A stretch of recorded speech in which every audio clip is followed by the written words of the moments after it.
Malam ini kita akan menelusuri sebuah gang sempit di sudut Jawa Barat, menuju sebuah rumah yang dikenal dengan nama Rumah 17.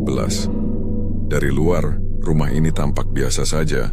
Dinding batanya kusam, atapnya berlumut. Tapi ada satu kejanggalan yang membuatnya terkenal. Lampu terasnya tidak pernah padam. Siang dan malam, cahaya kuning itu terus menyala. Bahkan ketika seluruh kompleks mati listrik. Anehnya rumah ini sudah lama kosong. Tidak ada yang tahu siapa pemiliknya sekarang. Beberapa orang memang bersumpah pernah melihat bayangan seseorang berdiri di balik tirai jendela yang selalu tertutup rapat. Kisah teror ini mulai terungkap ketika seorang petugas listrik bernama Rian ditugaskan memeriksa sambungan kabel di area itu. Saat melewati gang sempit tersebut, ia melihat lampu rumah 17 menyala terang. Ini aneh. Karena menurut catatannya, rumah itu sudah tidak memiliki sambungan listrik aktif. Rian pun mengecek panel utama. Benar saja arusnya terputus total. Mungkin hanya kesalahan data, pikirnya. Namun rasa penasaran menariknya lebih dekat. Saat berdiri di depan pagar besi yang berkarat, hidungnya menangkap bau aneh. Campuran bau besi dan sesuatu yang lebih menusuk, seperti bau daging busuk yang sudah mengering. Semakin lama ia di sana, semakin jelas ia mendengar suara samar dari dalam rumah. Suara seperti seseorang sedang menyeret kakinya dengan berat di atas lantai kayu. Bulu kuduknya berdiri tapi logikanya menolak untuk percaya. Pasti hanya tikus atau angin. Malam harinya Rian kembali. Dia tidak bisa tidur. Pertanyaan tentang lampu itu terus menghantuinya. Kali ini, ia membawa senter dan alat pengukur tegangan, bertekad membuktikan bahwa lampu itu mendapat pasokan listrik ilegal dari luar. Namun, begitu kakinya melangkah masuk ke halaman rumah, senter di tangannya bergetar hebat, lalu mati total. Hanya cahaya dari lampu teras itu yang tetap hidup, memancarkan sinar yang tenang, namun terasa begitu dingin dan menusuk. Ia memberanikan diri mendekati stop kontak di dinding depan. Bukan colokan listrik yang ia temukan, melainkan bekas sidik jari hitam yang terbakar, seolah seseorang dengan tangan meleleh pernah menyentuhnya.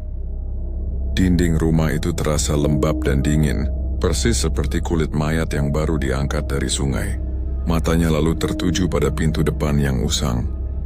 Di sana ada bekas goresan panjang, mirip cakaran kuku manusia, yang arahnya dari dalam keluar. Seakan-akan seseorang pernah berusaha mati-matian untuk keluar dari rumah ini. Rian mencoba melongok dari jendela yang kotor. Seketika tirai di baliknya bergerak sendiri. Bukan karena angin, tirai itu bergeser sangat perlahan, lalu berhenti. Seolah ada seseorang di baliknya yang sedang mengintip balik ke arahnya. Jantung Rian serasa berhenti berdetak. Pada saat yang sama, lampu di teras berkedip 3 kali secara perlahan. Lalu, dari dalam rumah terdengar suara klik, klik, seperti seseorang sedang menyalakan saklar lampu di ruangan yang lebih dalam. Rian mundur ketakutan, namun ia menabrak sesuatu yang tergeletak di tanah. Saat ia menunduk, ia melihat sepasang sepatu kerja milik petugas listrik lain, penuh dengan lumpur kering. Dengan tangan gemetar, ia mengambil salah satu sepatu itu. Di bagian dalamnya, ada sesuatu yang menempel potongan kuku manusia. Tanpa berpikir panjang, Rian langsung berlari sekuat tenaga. Tapi baru beberapa langkah ia mendengar suara langkah kaki lain di belakangnya. Menyeret pelan, tapi pasti. Seirama dengan napas berat yang terasa panas di tengkuknya. Keesokan harinya, warga sekitar menemukan peralatan kerja Rian tergeletak begitu saja di depan rumah itu. Namun Rian sendiri tidak pernah ditemukan. Pihak PLN sempat menutup akses ke rumah itu dengan memasang garis pengaman, tapi anehnya setiap malam, lampu di terasnya masih tetap menyala, meski sambungan listriknya sudah benar-benar dilepas dari tiang utama. Beberapa tahun kemudian, seorang mahasiswa arsitektur datang ke area itu. Ia sedang meneliti rumah-rumah peninggalan kolonial Belanda, dan rumah 17 menarik perhatiannya karena desainnya yang unik. Ia mengeluarkan kamera dan mencoba mengambil beberapa foto dari luar pagar. Tapi ketika ia melihat hasilnya di layar kamera, Tubuhnya membeku. Dalam foto itu, terlihat sosok wanita berambut panjang berdiri di teras, menatap lurus ke arah kamera.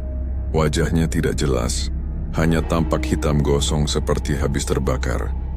Salah satu tangannya menggenggam bola lampu yang menyala terang, seolah cahaya itu bersumber dari tubuhnya sendiri. Penelitian itu langsung dihentikan setelah si mahasiswa mengalami luka bakar aneh di tangannya. Dokter tidak bisa menjelaskan penyebabnya. Luka itu hanya muncul di malam hari dan akan lenyap dengan sendirinya menjelang pagi. Sejak saat itu, warga sekitar mulai percaya bahwa cahaya di rumah 17 bukanlah berasal dari listrik, melainkan dari energi lain, sesuatu yang tak seharusnya ada di dunia ini. Menurut cerita orang tua di sana, rumah itu dulunya milik seorang perempuan Belanda yang meninggal secara tragis. Ia terbakar hidup-hidup di ruang tamu akibat kebakaran hebat pada tahun 1948. Tapi yang paling aneh, hanya tubuhnya yang hangus terbakar. Api tidak pernah menjalar sedikit pun ke perabot, dinding atau atap rumah. Sampai hari ini, cat di ruang tamu itu masih sama. Tidak ada yang mengelupas, seolah kebakaran itu tidak pernah terjadi. Beberapa orang yang nekat dan mencoba masuk ke sana menceritakan pengalaman yang mengerikan. Ada yang mengaku melihat bayangan tubuh perempuan itu di langit-langit rumah menggantung terbalik, dengan mata merah menyala yang mengikuti setiap gerakan mereka. Ada juga yang mendengar suara letupan-letupan kecil dari bola lampu, seperti suara napas panas yang meneteskan darah. Kisah yang paling mengerikan datang dari seorang warga yang tinggal persis di seberang rumah itu. Ia mengatakan, setiap pukul 2 dini hari, lampu di teras rumah 17 akan meredup sejenak. Lalu, lampu itu akan menyala lagi dengan cahaya yang terasa lebih hangat, seolah ada seseorang yang baru saja pulang, menyalakan lampu dan duduk di teras, menunggu tamu berikutnya. Rumah itu kini sudah dikelilingi pagar tinggi dan papan peringatan dilarang masuk. Tapi setiap kali ada petugas baru yang mencoba mematikan lampu itu, mereka semua berakhir dengan nasib yang sama seperti Rian, menghilang tanpa jejak. Di arsip PLN, nama terakhir yang tercatat mengajukan pemadaman sambungan listrik rumah itu adalah Rian Prasetyo, dan sampai hari ini, statusnya masih tercatat sebagai hilang dalam tugas. Tidak ada yang tahu apa yang sebenarnya menyala di balik kaca bola lampu itu. Apakah sisa-sisa arus listrik atau roh seseorang yang arwahnya masih terus terbakar dari masa lalu? Namun satu hal yang pasti, setiap malam ketika semua rumah di gang itu telah gelap, rumah nomor 17 masih bersinar, seolah menandakan bahwa seseorang di sana belum selesai menunggu. Terima kasih sudah menyimak cerita malam ini. Jangan lupa untuk subscribe channel ini agar tidak ketinggalan kisah-kisah berikutnya. Selalu ingat, jangan pernah sendirian di tempat gelap. Sampai jumpa.